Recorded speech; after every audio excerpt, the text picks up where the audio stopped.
le cardinal doyen Thomas Laurence rejoint d'autres membres du clergé pour entourer le pape, mort subitement d'une crise cardiaque.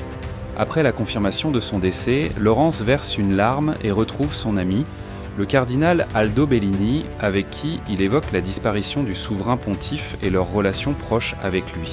La tension est palpable, car la succession du pape ne sera pas une tâche aisée. 3 semaines plus tard, le collège des cardinaux se réunit dans un lieu privé pour débuter le conclave sous la direction de Laurence. Alors que les cardinaux et les religieuses arrivent en préparation des votes, plusieurs candidats émergent.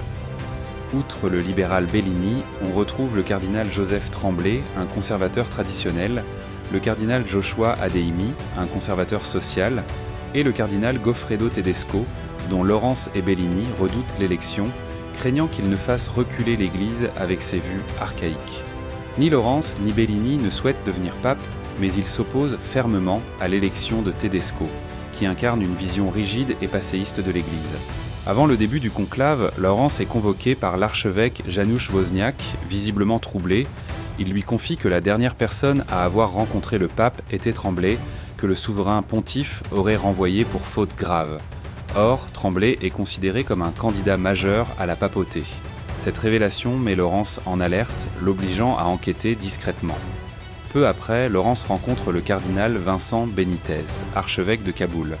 Certains cardinaux suspectent Benitez d'avoir falsifié ses titres, mais il affirme que le pape l'a nommé en secret l'année précédente, Creation in Pector, pour des raisons encore inconnues. Il a également effectué des missions humanitaires en zone de guerre. Laurence le présente au reste du collège et lui laisse bénir le repas. Ce geste attire l'attention et suscite des murmures parmi les cardinaux. Lors de discussions privées entre cardinaux, Bellini réaffirme son opposition à Tedesco. Peu après, Laurence rencontre Tremblay pour comprendre pourquoi le pape l'aurait renvoyé, mais Tremblay nie toute faute et accuse Wozniak d'avoir trop bu en avançant ses accusations. Laurence reste sceptique, d'autant que Tremblay semble sûr de lui. Le premier jour du conclave, Laurence exhorte le collège à se préparer au doute et à l'incertitude. Lors du premier tour de vote, Adeimi prend la tête, mais Laurence reçoit quelques votes inattendus, de même que Bellini. Ce dernier accepte de soutenir Adeimi pour éviter la victoire de Tedesco, bien qu'il soit en désaccord avec ses positions conservatrices, notamment sur l'homosexualité. La stratégie est claire, contrer Tedesco à tout prix. Laurence demande à Monseigneur Raymond O'Malley de trouver des preuves contre Tremblay, mais rien ne semble compromettre ce dernier. La nuit venue, Laurence surprend une dispute entre 2 religieuses. Intrigué, il commence à comprendre que certaines manœuvres sont en cours dans l'ombre. Le deuxième jour, une explosion se fait entendre dans la rue. Laurence décide de ne pas informer les électeurs pour éviter d'influencer leurs décisions. Adeimi conserve son avance sans pour autant atteindre la majorité des 2/3. Pendant le déjeuner, il est publiquement confronté par une religieuse, sœur Chanoumi, Balkissa Maïga. La tension monte. Laurence consulte sœur Agnès qui lui permet de parler à Chanoumi. Elle lui révèle qu'elle a eu un enfant avec Adeimi il y a 30 ans alors qu'elle n'avait que 19 ans. Adeimi admet cette erreur de jeunesse, mais Laurence garde le secret, lié par le sacrement de la confession.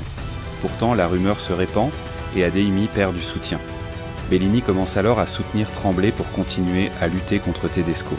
C'est un coup dur pour Adeimi, qui voit ses espoirs s'effondrer. O'Malley informe Laurence que le pape a financé un déplacement de Benitez en Suisse pour un traitement médical non précisé. Benitez confie à Laurence qu'il a voté pour lui. Plus tard, sœur Agnès révèle que Tremblay a fait transférer Chanoumi au Vatican, ce qui pousse Laurence à le confronter, soupçonnant une manœuvre destinée à discréditer Adeimi. Tremblay avoue le transfert mais affirme l'avoir fait à la demande du pape, ignorant l'implication de Chanoumi avec Adeimi. Il accuse à son tour Laurence d'ambitionner secrètement la papauté, ce que ce dernier rejette violemment. Poussé par le doute, Laurence s'introduit dans les appartements du défunt pape et y découvre un carnet contenant des preuves accablantes. Tremblay a soudoyé plusieurs cardinaux pour obtenir des votes, ce qui avait motivé la demande de sa démission. Il montre les documents à Bellini, qui lui conseille de les brûler, ce qui pousse Laurence à comprendre que Bellini lui-même a accepté un pot de vin. Le jeu politique prend une tournure dramatique. Le troisième jour, Laurence et Agnès reproduisent les documents et exposent publiquement la corruption de Tremblay. L'Assemblée s'indigne, bien que sœur Agnès confirme que Tremblay ignorait l'affaire Chanoumi et Adeimi. Plus tard, Bellini demande pardon à Laurence qui accepte de lui accorder son absolution. À présent, le vote se joue entre Tedesco et Laurence. Alors que le scrutin final approche, un attentat suicide secoue le Vatican, provoquant plusieurs victimes à l'extérieur et endommageant légèrement la chapelle Sixtine. Tedesco attribue immédiatement l'attentat à des extrémistes musulmans et appelle l'Église à riposter. Son discours guerrier suscite des réactions outrées. C'est alors que Benítez se lève et prononce un discours puissant, témoignant des horreurs de la guerre qu'il a vécue et plaidant pour la paix. Emportés par son éloquence et sa sagesse, les cardinaux l'élisent comme pape sous le nom d'Innocent XIV. Après l'élection, O'Malley demande à Laurence d'enquêter sur le voyage médical de Benítez. Ce dernier lui avoue, en privé, qu'il est intersexué. Il est né avec des organes reproducteurs féminins, ce qu'il n'a découvert que tardivement lors d'une opération de l'appendicite. Le défunt pape était au courant et avait gardé ce secret. Benítez explique qu'il a choisi d'accepter sa nature comme un signe divin et n'a pas poursuivi d'intervention chirurgicale.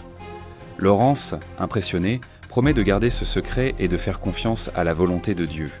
Au Vatican, la fumée blanche s'élève pour annoncer officiellement l'élection de Benítez. Laurence, en entendant les acclamations de la foule, esquisse un sourire, apaisé par le choix final du conclave.